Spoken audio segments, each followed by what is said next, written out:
Ok, shalom, shalom, peuple de Dieu. Bonsoir, tout le monde, salut tout le monde. Oiseau Nandangaï en direct, il y a télévision Kin 24. Je salue tout le monde, je salue tout le monde.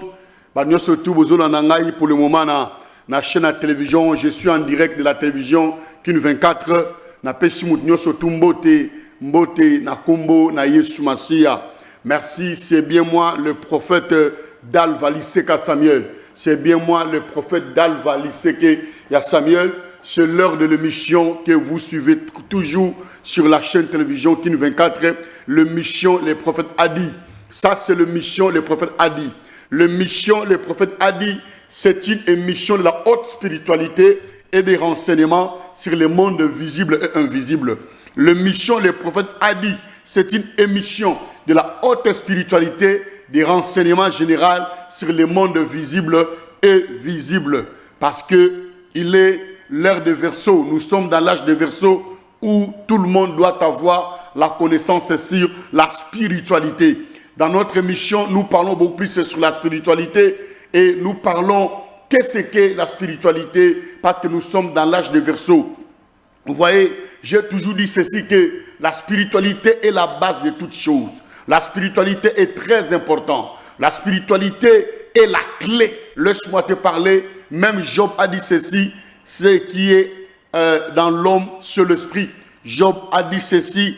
Donc, ce qui est précieux dans l'homme, c'est l'esprit. Donc, c'est la racine invisible. L'esprit, c'est la racine invisible qui soutient l'homme. Laisse-moi te parler. La spiritualité contrôle le physique. La spiritualité contrôle le physique. Tout ce qui est physique est contrôlé par la spiritualité. Vaut mieux la spiritualité que la religion. J'ai toujours dit ceci que tout le monde peut parler de la religion, mais la religion est un dogme pour un peuple. La religion est un dogme pour un peuple, mais la spiritualité est universelle. C'est très important d'avoir la connaissance sur la spiritualité, parce que le monde tout autour est entouré de ce qui est spirituel.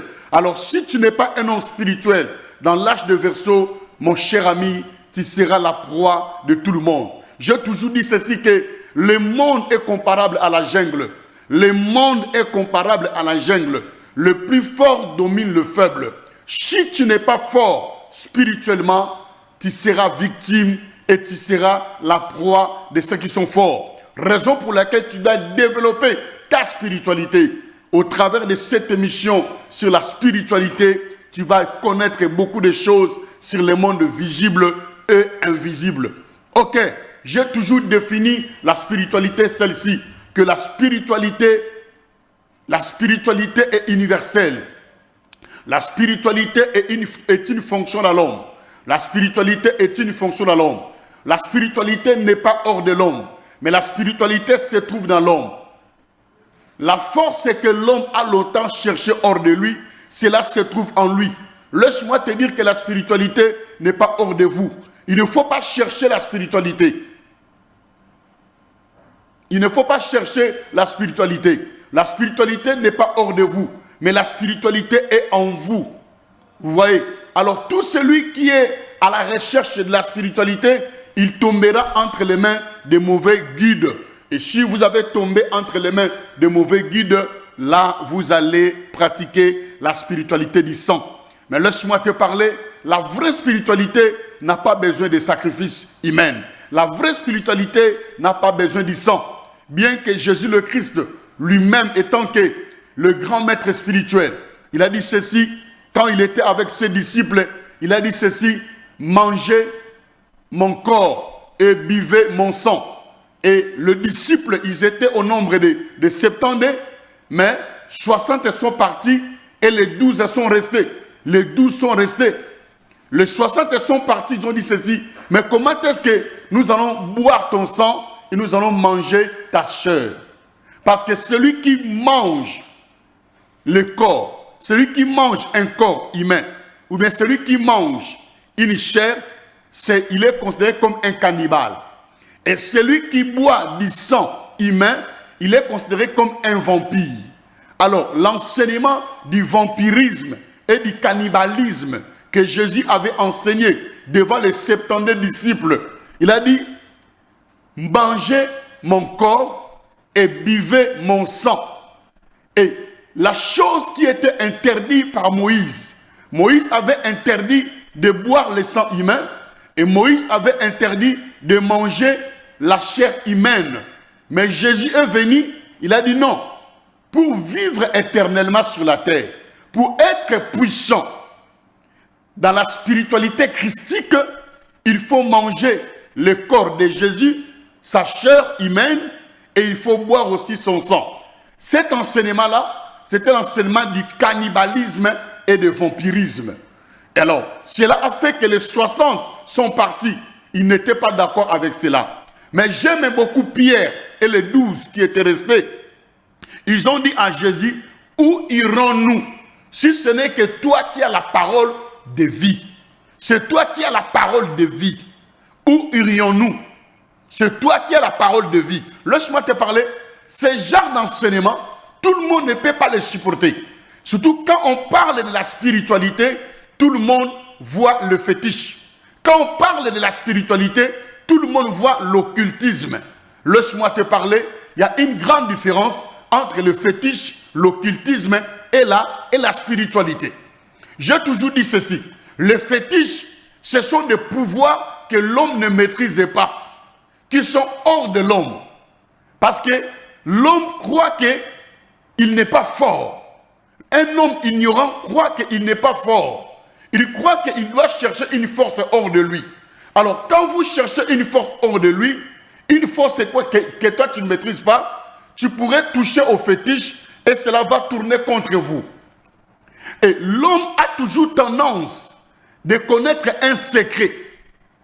Tu vois, parce que quand on parle de l'occultisme, c'est tout genre des enseignements qui se disent en secret.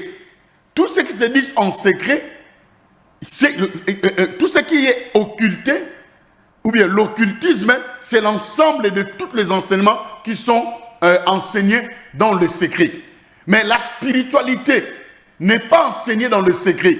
Parce que la spiritualité n'est pas le fétiche, la spiritualité n'est pas l'occultisme, mais la spiritualité est une fonction dans l'homme. Tout homme est spirituel. Tout homme a la spiritualité en lui. Que personne vous ment que vous êtes faible. Que personne vous ment que vous n'avez pas la spiritualité. Laisse-moi te parler. Ne te sous-estime pas. Tu es fort.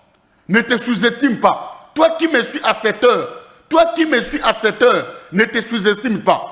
En toi, il y a une force. En toi, il y a un pouvoir. Ton plus grand problème, tu es encore ignorant. Tu te sous-estimes. N'aie pas peur des gens. Je suis venu te parler que tu n'es pas un agneau, mais tu es un lion. Je suis venu te dire que tu n'es pas une brebis, mais tu es un lion. Je suis venu te dire que tu n'es pas une poule, mais tu es un aigle. Parce que la Bible dit ceci. Jésus a dit ceci. Là où se trouve le corps, les aigles s'assemblent pour manger la chair et buvez du sang. Les aigles se nourrissent du sang et de la chair d'un cadavre. Et nous sommes les aigles. Pourquoi? Parce que nous avons mangé la chair du Christ et nous avons bu son sang. Donc nous avons une révélation haute. Laisse-moi te parler.